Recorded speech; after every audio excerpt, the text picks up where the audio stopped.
उवाच अनन्तवेदसंवेद्य लक्ष्मीनाथाण्डकारण ज्ञानानन्दैश्वर्यपूर्ण नमस्ते करुणाकर। नक्षत्राणि च गण्यन्ते पांसवश्च क्षणादयः त्वत् वीर्याणि न गण्यन्ते ब्रह्मणा रमयापि वा तथापि ते भक्तदासो यथामति। स्तौमि त्वां वेङ्कटाधीश त्वद्भक्तप्रेरितस्त्वया श्रीवेङ्कटेशमतु स्वामिन् ज्ञानानन्ददयानिधे भक्तवत्सलभो विश्वकुटुम्बिन्नधुना मम सत्येशं सत्यसङ्कल्पं सत्यं सत्यव्रतं हरिं सत्यचर्यं सत्ययोनिं सत्यशीर्षमहं भजे। श्रवणात् सर्वपापघ्नं मननात् पुण्यवर्धनं स्वध्यानात् सिद्धिदं विष्णुं प्रेक्षणान् मोक्षदं भजे। श्रीवेङ्कटेशं लक्ष्मीशम् अनिष्टघ्नमभीष्टदं चतुर्मुखेरतनयं श्रीनिवासं भजे निशम्। श्रीवेङ्कटेशं लक्ष्मीशम् अनिष्टघ्नमभीष्टदं चतुर्मुखेरतनयं श्रीनिवासं भजे निशम्। श्रीवेङ्कटेशं लक्ष्मीशम् अनिष्टघ्नमभीष्टदं चतुर्मुखेरतनयं श्रीनिवासं भजे निशम्। यदपाङ्गलवेनैव ब्रह्माद्य स्वपदं ययुः महाराजाधिराजानं श्रीनिवासं भजे निशम्। अनन्तवेदसंवेद्यं निर्दोषं गुणसागरम् अतीन्द्रियं नित्यमुक्तं श्रीनिवासं भजे निशम्।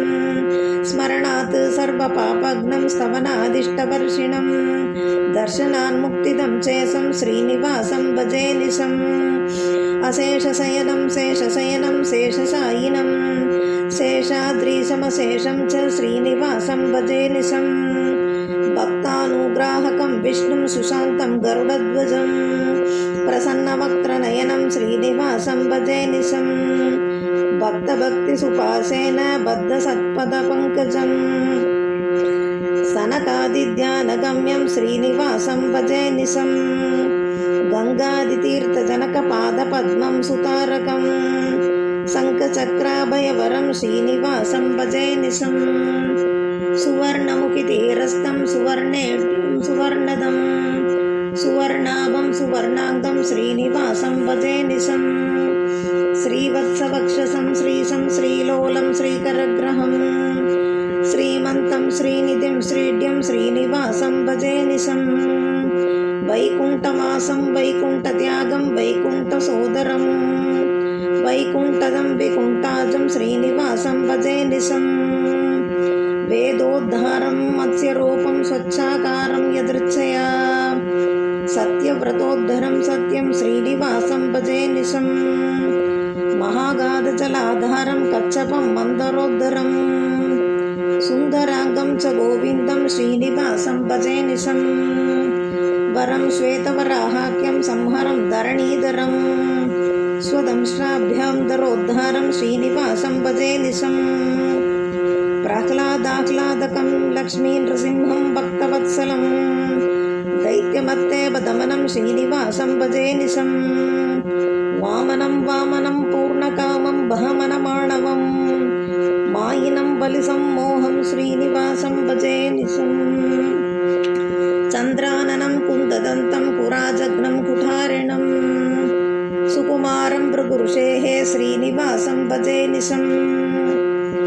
श्रीरामं दशदिग्व्याप्तं दशेन्द्रियनियामकं दशास्यङ्कुटं दाशरथिं श्रीनिवासं भजे निशम्।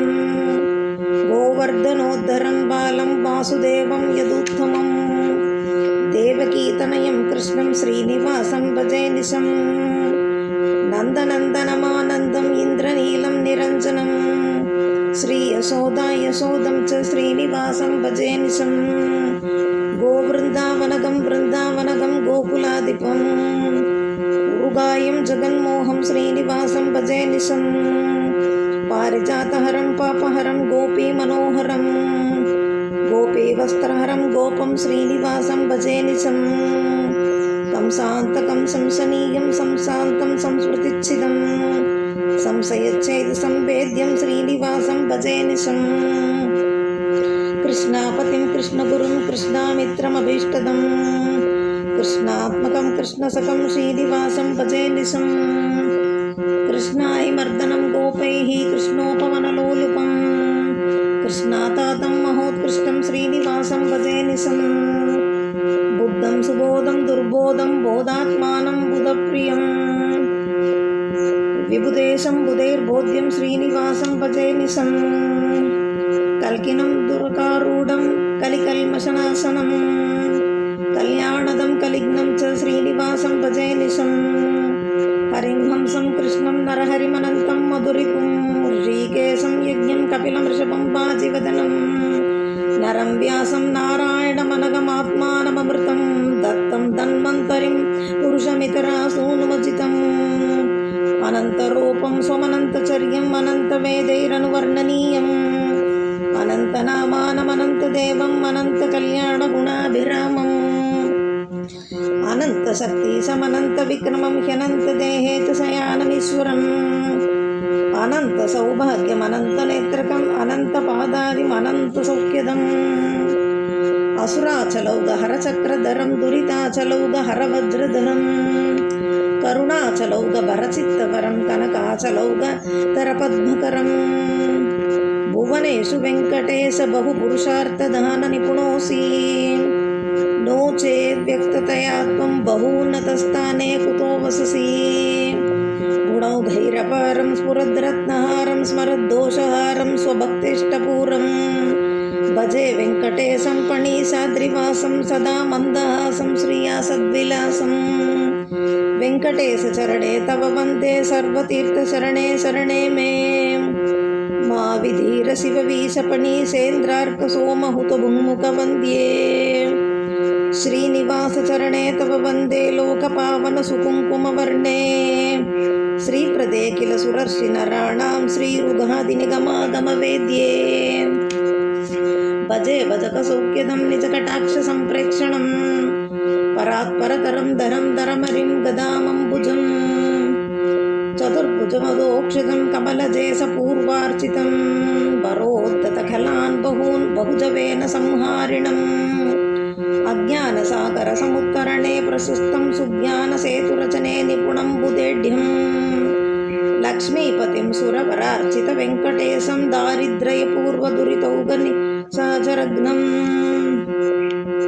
लक्ष्मीनाथं कमलनयनं हारकेयूरभूषम् अण्डव्याप्तं बहुगुणपरं दोषदूरं दयाब्धिं स्वानां तापत्रयहरमजं निर्विशेषं विशेषं लोकातीतं पुरुषमतुलं भावयामीष्टदेवम् श्रीमद्वेङ्कटनाथपादजनिता गङ्गा जगत्पावनी यस्यापाङ्गनिरीक्षणं विधिभवेन्द्रार्कादिसर्वेष्टदं यन्नामस्मरणं महागहरणं स्वर्ग्यं च मोक्षप्रदम् यत्पादाम्बुजयुग्मसेवनरतो ब्रह्मादिभिः पूज्यते दृष्टयादत्यन्तदूरं निगमनिचयसंवेद्यमाहात्म्यपूर्णं सर्वेषामादिमित्रं रविशशिनयनं पूर्णकारुण्यदेहं निर्वाणं निष्प्रपञ्चं निरवधिकसाम्नाय सङ्गैरसङ्गैः गीर्वाणाद्यैरजस्रं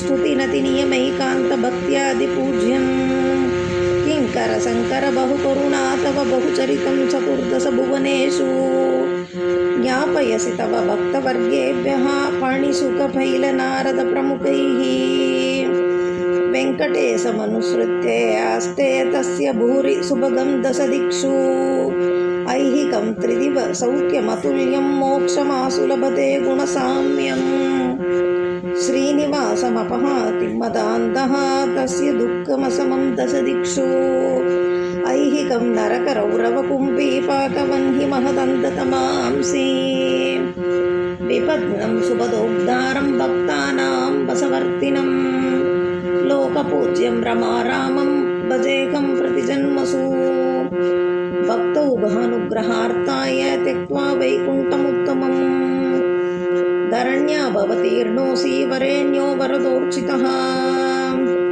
अत्यल्पमात्रं परवस्तु लोके नैवापहार्यं किल सत्यसन्धः जनैरनेकैः बहुजन्मयत्नैः आयाससाध्यं बहुपसञ्चयम् हरस्य शेषं स्मृतिमात्रतस्त्वं गोगोचरो दृष्टिपथाद्यगोचरः विलक्षणं स्थावरजङ्गमात्मकं पश्ये बहूपायविशारदं त्वां तव रूपाण्यनन्तानि चरित्राणि तथैव च स्मरतां भक्तिपूर्वं तु महाविभवदानि च इहामुत्रातुल्यसौख्यप्रदानि महतामपि अल्पानां किमु वक्तव्यं स्वरूपोद्धारकाणि च प्रपद्ये पुण्डरीकाक्षं ईशं भक्तानुकम्पिनं लोकोत्तरं लोकनाथं परात्परतरं विभुं पुण्यात् त्वत् दयया लब्धं विशेषादकुतो